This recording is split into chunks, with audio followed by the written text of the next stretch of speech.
Bismillahirrahmanirrahim. Assalamualaikum warahmatullahi wabarakatuh. Selamat berjumpa kembali dengan saya, Laul MH, di channel kesayangan kita, channel Ainyember.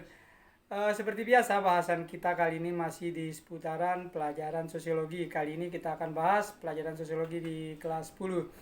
Baiklah, sebelum lebih jauh kita membahas tema-tema sosiologi, melalui kesempatan ini saya saling mendoakan dengan kalian semua. Semoga kita semua dalam kondisi sehat, selalu bersemangat untuk belajar. Baiklah, jadi tema kita kali ini kita akan bahas mengenai syarat-syarat terjadinya interaksi sosial. Apabila kita berbicara mengenai interaksi sosial, maka untuk terjadinya proses tersebut harus memenuhi dua syarat utama, yaitu ada kontak dan ada komunikasi. Jadi sekali lagi, syarat terbentuknya interaksi pertama adalah adanya kontak dan kemudian adanya komunikasi. Baiklah, sekarang kita akan bahas satu persatu apa makna dari keduanya. Yang pertama, kontak. Kontak itu sesungguhnya berasal dari bahasa Latin, yaitu kun atau kon, artinya bersama-sama, kemudian berasal juga dari kata tengger yang artinya menyentuh.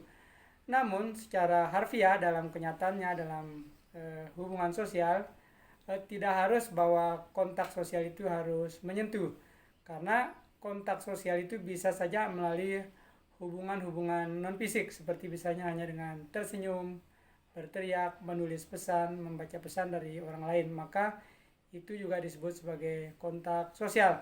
Baiklah, kontak sosial memiliki makna yang sesungguhnya adalah aksi individu atau kelompok dalam bentuk isyarat yang memiliki makna bagi pelaku dan pelaku, kemudian penerima membalas aksi dengan reaksi.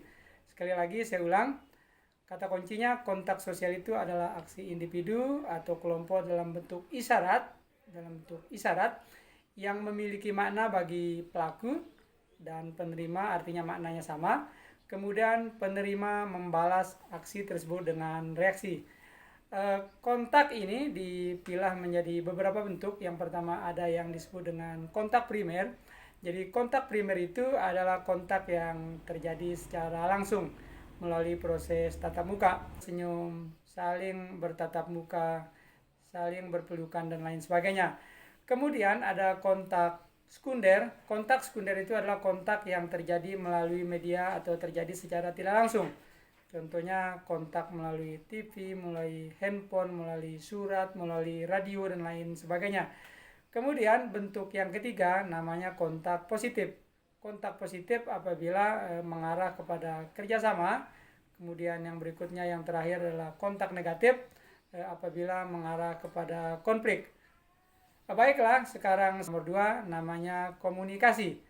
Komunikasi itu adalah proses seseorang menyampaikan sinyal atau pesan kepada orang lain dan orang lain memberi tafsiran dan mewujudkan dalam bentuk tingkah laku.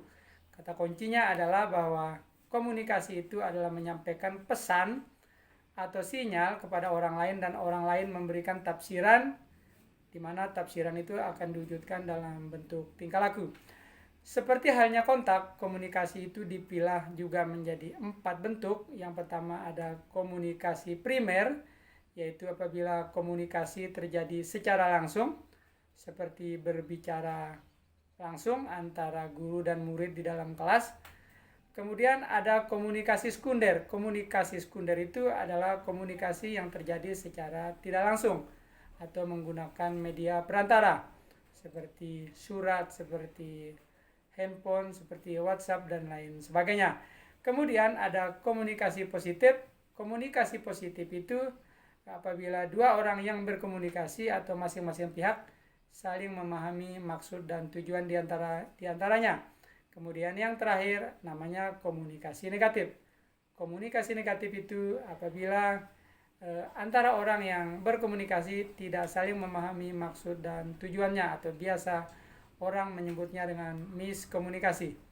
Baiklah anak-anak sekalian, itulah bahasan kita sekilas mengenai syarat-syarat terjadinya interaksi sosial, yaitu pertama ada kontak dan yang kedua ada komunikasi. Mudah-mudahan bahasan kita kali ini bisa dipahami dan memacu kalian untuk tetap belajar Dan kita akhiri bahasan kita. Billahi taufiq wal hidayah. Wassalamualaikum warahmatullahi wabarakatuh.